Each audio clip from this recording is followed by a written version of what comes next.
திமுகவில் சீட் கேட்டு இந்த முறை வாரிசுகள் படையெடுப்பதால் திமுக தலைமைக்கு கூடுதல் நெருக்கடியானது ஏற்பட்டிருக்கிறது. திமுக இந்த முறை வேட்பாளர் பட்டியலை விரைவில் வெளியிட திட்டமிட்டிருக்கிறது. அதற்கான பணிகளை தற்பொழுது மேற்கொண்டு வருகிறார்கள்.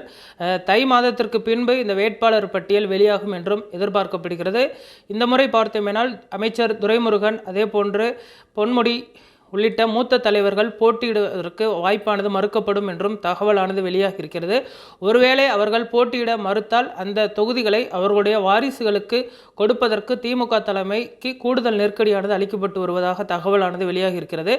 திமுகவின் வடக்கு மண்டல மாநாடானது திருவண்ணாமலையில் நடைபெற்றது. இதில் இளைஞரணி நிர்வாகிகள் கலந்து கொண்டார்கள். அப்பொழுது திமுகவின் இளைஞரணி செயலாளர் உதயநிதி ஸ்டாலின் அவர்கள் பேசும் பொழுது, இந்த முறை கூடுதலாக இளைஞர்கள் போட்டியிடுவதற்கு திமுக தலைமை வாய்ப்பு வழங்க வேண்டும்.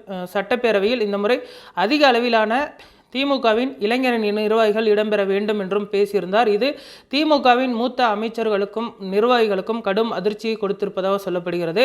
காட்பாடி தொகுதியில் தற்பொழுது அமைச்சர் துரைமுருகன் அவர்கள் நீண்ட காலமாக பார்த்தோம்னால் போட்டியிட்டு எம்எல்ஏவாகவும் அமைச்சராகவும் பதவி வகித்து வருகிறார். இந்த முறை அவர் ஒருவேளை வயது மூப்பின் காரணமாகவும் உடல்நல குறைவை காரணம் காட்டி போட்டியிட வாய்ப்பு மறுக்கப்பட்டால் அந்த தொகுதியை தன்னுடைய மருமகள் சங்கீதா அவர்களுக்கு பெற்றுத் தருவதற்கு முடிவெடுத்திருப்பதாக சொல்லப்படுகிறது. அதே போன்று ராணிப்பேட்டை தொகுதியை பார்த்தோமேனால் அமைச்சர் காந்தி அவர்கள் போட்டியிட்டு வெற்றி பெற்று வருகிறார். தற்பொழுது கைத்தறித்துறை அமைச்சராக இருக்கக்கூடிய காந்தி அவர்கள் ஒருவேளை போட்டியிட மறுத்தால் அவருடைய மகனும் சுற்றுச்சூழல் அணி செயலாளருமான வினோத் அவர்களுக்கு அந்த தொகுதியை ஒதுக்குவதற்கும் தற்பொழுது திமுக தலைமை ஆலோசித்து வருவதாக சொல்லப்படுகிறது. அதே போன்று பொன்முடி அவர்கள் இந்த முறை திருக்கோவிலூர் தொகுதியில் போட்டியிடுவாரா அல்லது தொகுதி மாறி போட்டியிடுவாரா என்ற ஒரு கேள்வியும் எழுந்திருக்கிறது.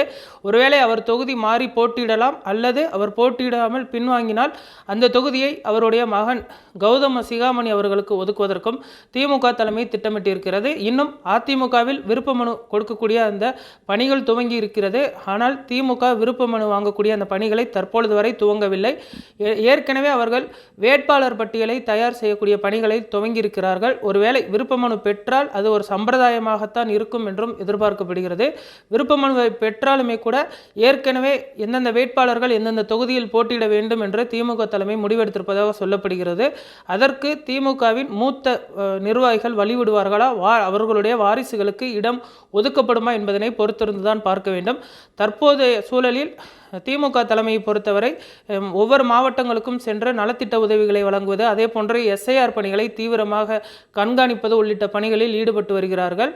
தை பொங்கலுக்கு பின்பு திமுகவின் வேட்பாளர் பட்டியலை வெளியிடவும் பிப்ரவரி 2வது வாரத்தில் அந்த திமுகவின் தேர்தல் அறிக்கையை வெளியிடுவதற்கும் திமுக தலைமை திட்டமிட்டிருக்கிறது. அவர்களுடைய வாரிசுகள் தற்பொழுது தேர்தல் பணிகளை துவங்கியிருப்பதாகவும் சொல்லப்படுகிறது.